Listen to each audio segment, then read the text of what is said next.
years pass. Rhaenyra Targaryen labors inside her chambers, delivering her third son within the walls of the Red Keep. Her breath is still unsteady when a handmaid enters with a message from Queen Alicent. The newborn is to be brought to her at once. No explanation is offered. Rhaenyra knows Alicent intends to inspect the child, searching for evidence of his parentage. Instead of appearing fragile, Rhaenyra insists on rising. She demands to be dressed and refuses to be carried. Laenor Velaryon arrives full of excitement, but his expression shifts when he sees her struggle to stand. She will not hand the baby to a servant. At last, Laenor offers his arm. She accepts only because her legs cannot support her weight. They make their way through the halls, step by painful step, leaving faint smears of blood along the floor. When they reach Alicent's chambers, Sir Criston Cole stands outside the door, offering them a pleasant greeting as if nothing is wrong. Inside, Alicent greets them with feigned courtesy, remarking that Rhaenyra should not be walking so soon. Her gaze moves immediately to the baby's face. King Viserys enters moments later. His body is weakened, his left arm gone to infection, yet he beams at the sight of the child. When Alicent asks for the name, Laenor quickly answers Joffrey, a clear nod to the special friend he once lost. Viserys claims baby Joffrey has Laenor's nose. The room falls quiet. Alicent steps closer to Laenor and whispers that he should keep trying, making her meaning unmistakable. On their way back to their rooms, Laenor notices the blood on the floor behind them.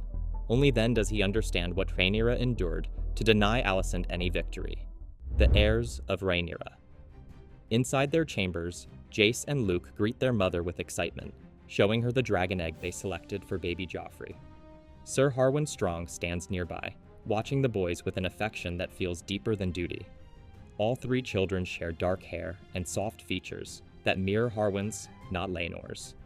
The truth lingers, silent but present in every corner of the castle. The Dragon Pit. The young princes train under the supervision of the Dragon Keepers. Jace commands Vermax, his young but obedient dragon, who answers each call with fire and compliance. Aegon watches lazily. He has long passed this stage with Sunfire. Aemon stands apart, silent and envious. He is the only child without a dragon. Aegon and the other boys decide to amuse themselves. They dress a pig in makeshift wings and present it to Aemond as the Pink Dread. Humiliated, Aemond is left alone as the other boys leave, their laughter echoing behind them. Desperate to prove himself, he ventures into the dark tunnels beneath the dragon pit. There, he encounters Dreamfire. The dragon blasts fire in warning, driving him back and leaving him ash-covered and shaking.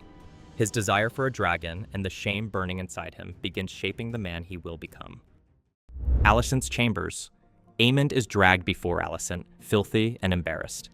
Helaena, absorbed in her own strange mutterings, observes calmly that he has done it again. Alicent scolds him for endangering himself. When Aemond reveals the pig prank, she holds him close, promising he will have a dragon one day. Helaena quietly murmurs that he will have to close an eye, her words unsettling but easily overlooked. Later, Alicent confronts Viserys about Rhaenyra's sons. She points out the obvious. Their features match Harwin Strong. Viserys refuses to hear it. He compares the situation to a story about a horse whose foal resembled neither parent. Alicent challenges him. He demands she speak no more on the matter. Their marriage, once polite, now exists entirely in denial and resentment. When Alicent later finds Aegon behaving carelessly, she snaps. She tells him Rhaenyra's children are a direct threat to him. Aegon wants no part in the conflict. Alicent insists he has no choice. Fear has hardened into obsession, and she now sees Rhaenyra as an imminent danger, not just politically, but personally. Pentos. Across the narrow sea, Daemon Targaryen lives in Pentos with Lyanna Velaryon and their daughters. Lyanna rides Vhagar, the largest living dragon. Daemon rides Caraxes. Their displays in the skies above the city impress its prince, who offers them the mansion they live in, land, and the use of the harbor in exchange for protection from the rising Triarchy, supported by Dorne. Daemon considers the offer. Lyanna does not. She wishes to raise their daughters on Driftmark, not survive as political pawns. Their younger daughter, Rhaena, remains dragonless. Her egg will not hatch. Lyanna comforts her by recalling she did not bond with Vhagar until she was 15. Their life shifts tragically when Lyanna's pregnancy turns deadly. The child is Breach. The Pentoshi healers say she cannot be helped. Hearing everything, Lyanna drags herself outside to Vhagar and commands the dragon to burn her. Vhagar resists, but obeys. Daemon arrives too late. Flames consume his wife, leaving him to watch the aftermath. The training yard. In the Red Keep, Sir Criston Cole trains Aegon, Aemond, Jace, and Luke. The boys wear contrasting colors: green for Alicent's sons, red and black for Rhaenyra's. Criston pits Aegon against Jace, despite the age difference. Jace fights bravely, but Criston pushes Aegon toward cruelty. Harwin Strong, watching from the sidelines, cannot bear it. When Aegon knocks Jace down and continues striking him, Harwin intervenes. Criston seizes the opportunity, mocking Harwin with pointed accusations about fatherly concern. Harwin snaps. He beats Criston until guards pull him away. Criston smiles through the bruises. He wanted this. Now the rumors can spread like wildfire. The hands burden. Rhaenyra overhears Harwin and his father, Lionel Strong, arguing. Lionel admits the truth is widely known. Even Viserys understands it, though he refuses to confront it. Rhaenyra realizes the gossip is far beyond her control. At the next small council meeting, tensions escalate. Alicent subtly undermines Rhaenyra in front of the lords. Before leaving, Rhaenyra proposes a marriage between Jace and Helaena and offers Aemond a dragon egg. Viserys supports the idea. Alicent rejects it. Later, Lionel Strong offers his resignation as Hand of the King. Viserys refuses unless Lionel publicly names the rumors he fears. He will not. Instead, he requests permission to escort Harwin back to Harrenhal. Viserys agrees reluctantly. Harrenhal. Larry Strong listens closely to Alicent's frustrations. She has no allies. He interprets her words as permission, though she never asks for action. He frees 3 condemned criminals, cuts out their tongues so they cannot speak his secrets, and sends them to Harrenhal. That night, there was a fire in the Great Keep. Harwin and Lionel perish inside. This news arrives at King's Landing as a whisper that has catastrophic implications, leaving the Red Keep.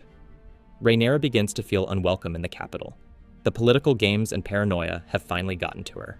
Every hallway she takes, she hears whispers of her children's parentage. She decides to leave the Red Keep. She moves her household to Dragonstone and invites Laenor, allowing him to bring Qarl with him. War is not here yet, but it is moving ever so close. Across the sea, Daemon mourns Laena with their daughters. He is distraught and does not know what to do. He decides to move back to Driftmark, as Laena wished they would. In the capital, Alicent learns from Larys what he has done. Horrified, she realizes he believes he acted on her behalf. Larys assures her he will expect repayment someday. 2 families now retreat to separate strongholds. 2 former friends now see each other as bitter political rivals. The peace of the past decade collapses by the opening salvo of a coming civil war. Analysis. This episode is titled The Princess and the Queen.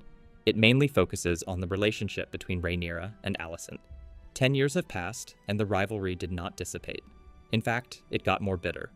Rhaenyra now has 3 sons, and all of them bastards of Sir Harwin Strong, commander of the City Watch. Alicent does not like this one bit, and she complains to Viserys. Viserys does not act on this, and I can see why. If he does, the 3 boys will have to be eliminated along with their father. It will cause a Grand Canyon-sized rift between the Crown and House Valyrian. It's just best to ignore it and play dumb. In this episode, Alicent is still naive, but is now politically active. This is not a great combination. She simply does not have the political instincts of her father, Otto. She confides in Larys Strong, the clubfoot who is such a snake. He listens carefully, and when the opportunity arises, he initiates a plan where his brother and father end up dead. This clears up the path for Otto's return as Hand of the King. Alicent is now indebted to Larys Strong. This is not a good position for her to be in.